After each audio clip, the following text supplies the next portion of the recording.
Hi friends, welcome back to my channel Karthik blogs.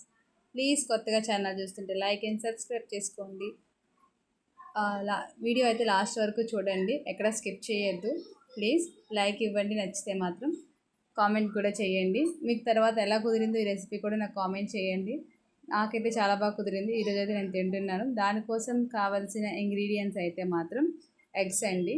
Eggs, మిరియాలు, కొంచెం ఉప్పు అన్నీ వేసి ఎగ్స్లోని ఆమ్లెట్లా కలిపేసి దాన్ని జున్నులా స్టీమ్ చేయాలి. తర్వాత ఇలా కనిపిస్తుంది మీకు జున్నులాగా.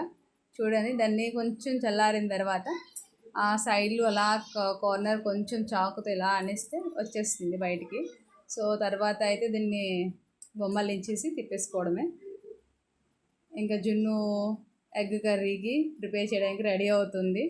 సో ఇలా అయితే ఉంటుంది, చూడడానికి సేమ్ జున్నులానే ఉంటుంది.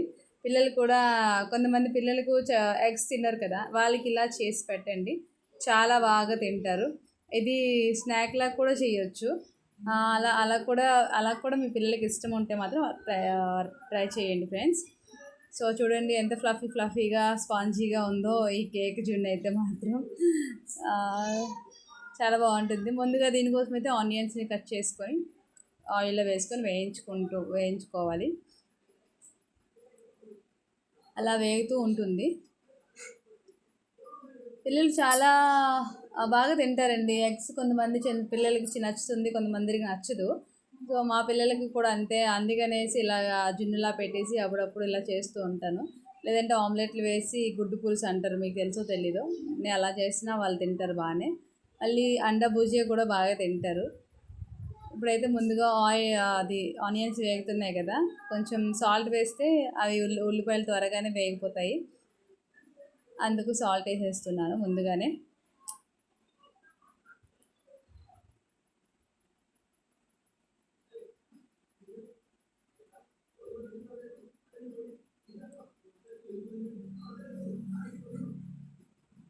త్వరగా వేగుతూ ఉంటుంది, ఇక అలా వేయించుకుంటూ ఉండాలి. అలా వేయిస్తూ ఉండగా కొంతసేపటికి అది వేగిపోతుంది ఫ్రెండ్స్. నెక్స్ట్ ఏంటంటే తర్వాత అందులోకి టమాటో ప్యూరీని రెడీ చేసుకోవాలి. టమాటో ప్యూరీ అక్కడ కట్ చేసి పెట్టుకున్నాను, ఆ జున్ను ఎగ్ ముక్కల్ని. సో అది వేగిపోయింది, బ్రౌన్ కలర్లో వచ్చేంత వరకు వేయించుకున్న తర్వాత టమాటో ప్యూరీ వేసేసి వేయించుకోవాలి ఫ్రెండ్స్. ఇలా వేయించుకుంటూ ఉండాలి. దాని నెక్స్ట్ తర్వాత అయితే మాత్రం కొంచెం కారపొడి వేయించుకుంటూ ఉండాలి ఫ్రెండ్స్. అడుగు పట్టకుండా కొంచెం చూస్తూ ఉండండి, సిమ్లో అయితే పెట్టండి. స్టీల్ కళాయి వండినప్పుడు మాత్రం అదైతే వేగుతూ ఉంటుంది, మధ్య మధ్యలో కలిగి పెట్టండి, లేదంటే మాడిపోతుంది.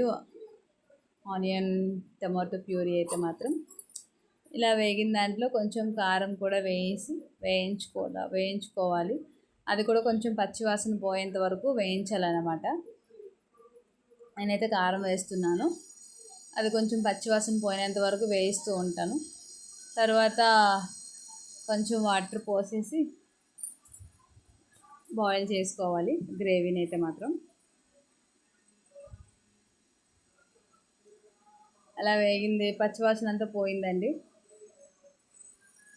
ఇప్పుడైతే కొంచెం అల్లం వెల్లుల్లి పేస్ట్ వేస్తున్నాను, కొంచెం బాగుంటుంది కదా మసాలా కొంచెం వేసుకుంటే, అందుకనేసి అల్లం వెల్లుల్లి పేస్ట్ ప్రిఫర్ చేస్తున్నాను ఫ్రెండ్స్. అది కూడా కొంచెం పచ్చివాసన పోయినంత వరకు వేయించుకుంటాను. ఆ తర్వాత ఈ ఎగ్ ముక్కలు ఉన్నాయి కదా, ఆ ఎగ్ ముక్కల్ని కట్ చేసుకొని, అదిగోండి మా చిన్నోడు వచ్చి వేసేసాడు, అది వేగుతుండగా.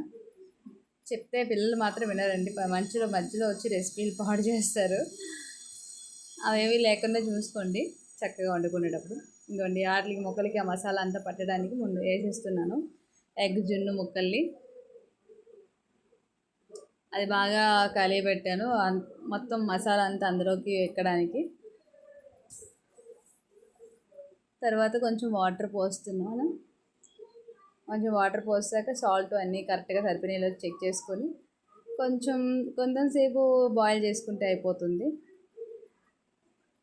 దెన్ ఫైనల్లీ ఎగ్ చూడండి, అవి ఎంత ఫ్లఫీగా పైకి వస్తాయో, చాలా బాగుంటుంది కర్రీ మాత్రం వేడివేడిగా సర్వ్ చేసుకుంటే అన్నంలోని. నేను మాత్రం వేడివేడిగా లైన్ చేస్తున్నా, లాస్ట్లో మాత్రం కస్తూరి మేతి వేస్తున్నాను కొంచెం ఫ్లేవర్ బాగుండడానికి. క్రష్ చేసి వేసేయడమే కస్తూరి మేతిని.